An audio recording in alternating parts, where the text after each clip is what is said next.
सनातन धर्म को मानने वाले माता वैष्णो देवी की महिमा गाते नहीं थकते हैं। हमारे धर्म शास्त्रों में कलयुग में लोगों के कष्ट हरने के लिए देवी देवताओं के नाम जप के साथ साथ कथाएं भी बेहद उपयोगी बताई गई हैं। स्थान और काल में भेद की वजह से कथाओं में भी कुछ अंतर पाए जाते हैं। में सच्ची श्रद्धा होनी चाहिए। प्रभु कृपा अवश्य करते हैं। वैसे तो माता वैष्णो देवी से जुड़ी कई कथाएं हैं, पर जो कथा सबसे अधिक प्रचलित है वह ये है। तो ओम नमः शिवाय दोस्तों, आज हम वीडियो में सुनने वाले हैं माता वैष्णो के परम भक्त पंडित श्रीधर की भक्ति से माता किस प्रकार उनकी मनोकामना पूर्ण करती हैं। तो इसलिए आप प्रसन्न चित्त होकर माँ वैष्णो की कथा ध्यानपूर्वक सुनिए। और कथा आपको पसंद आए, अब ऐसी वीडियो देखनी आपको पसंद हो तो आप मेरे चैनल को सब्सक्राइब करके बेल आइकन को प्रेस कर दें। इससे ये होगा कि इस चैनल पर अपलोड होने वाली वीडियो की नोटिफिकेशन आपको सही समय पर प्राप्त होगी।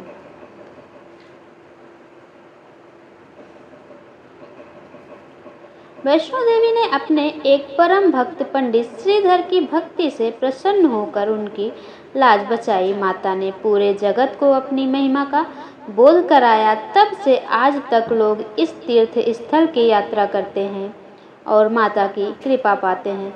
कटरा से कुछ दूरी पर स्थित हंसाली गांव में मां वैष्णवी के परम भक्त श्रीधर रहते थे। वे निसंतान होने से दुखी रहते थे। एक दिन उन्होंने नवरात्रि पूजन के लिए कुंवारी कन्याओं को बुलवाया।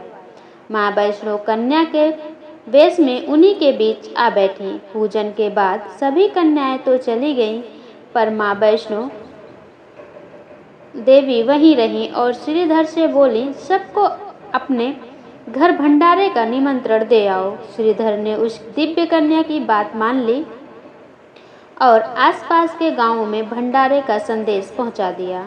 वहां से लौटकर आते समय गुरु गोरखनाथ व उनके शिष्य बाबा भैरवनाथ जी के साथ उनके दूसरे शिष्यों को भी भोजन का निमंत्रण दिया। भोजन का निमंत्रण पाकर सभी गांववासी अचंभित थे कि वह कौन सी कन्या है जो इतने सारे लोगों को भोजन करवाना चाहती है। इसके बाद श्रीधर के घर में अनेक गांववासी आकर भोजन के लिए जमा हुए। तब कन्या रूपी मां ने एक विचित्र पात्र से सभी को भोजन परोसना शुरू किया।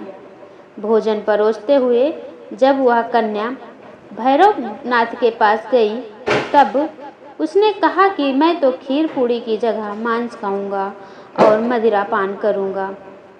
तब कन्या रूपी मां ने उसे समझाया कि यह ब्राह्मण के यहाँ का भोजन है, इसमें मांसाहार नहीं किया जाता। किंतु भैरवनाथ ने जानबूझकर अपनी बात पर अड़ा रहा। जब भैरवनाथ ने उस कन्या को पकड़ना चाहा, तब मां ने उसके कपट को जान लिया। मां वायु रूप में बदलकर त्रिकुटा पर्वत की ओर उड़ चली। भैरवनाथ भी उनके पीछे गया। माना जाता है कि मां की रक्षा के लिए पवन पुत्र हनुमान भी थे।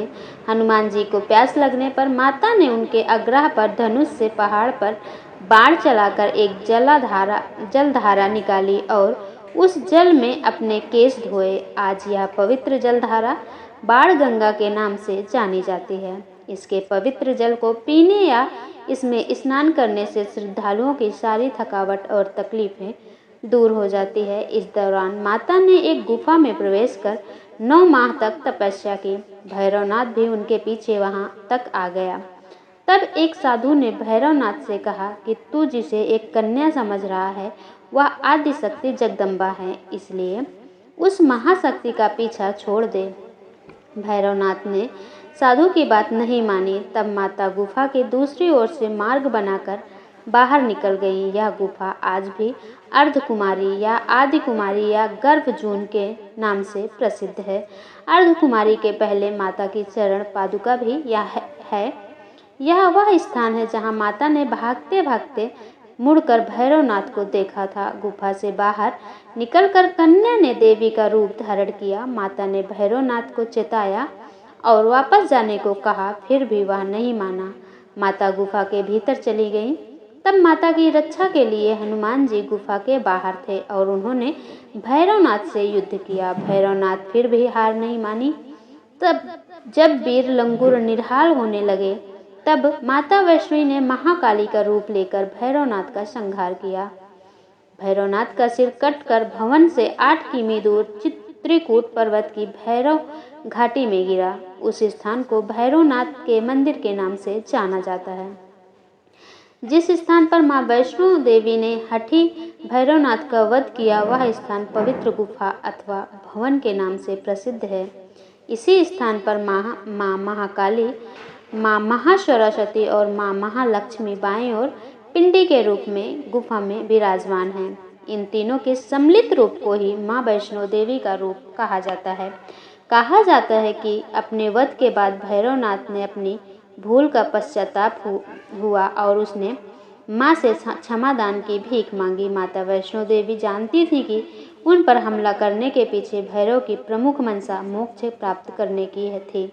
उन्होंने न केवल भैरव को पुनर्जन्म के चक्र से मुक्ति प्रदान की, बल्कि उसे वरदान देते हुए कहा कि मेरे दर्शन तब तक पूरे नहीं माने जाएंगे जब तक कोई भक्त मेरे बाद तुम्हारे दर्शन नहीं करेगा।